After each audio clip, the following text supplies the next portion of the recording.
Welcome! If you've been wondering how to quickly mark all your chats as read on Pinterest using your PC, especially after the new update, you're in the right place.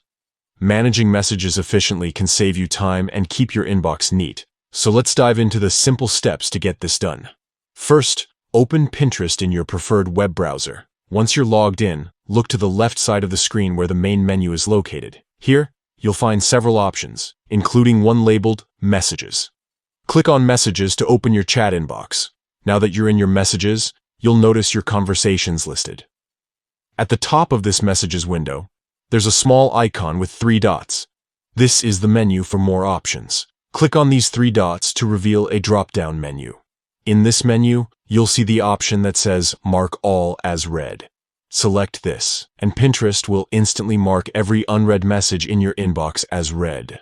This is a great way to clear those notification badges without having to open each chat individually. And that's it. Just 3 simple clicks after opening your messages, and your Pinterest chats are all marked as read. This update really streamlines the process, making it easier than ever to stay on top of your conversations. Remember, keeping your messages organized can help you focus on the pins and ideas that matter most to you. So next time you log in and see a bunch of unread messages, just follow these quick steps to tidy things up in no time. Thanks for watching, and happy pinning.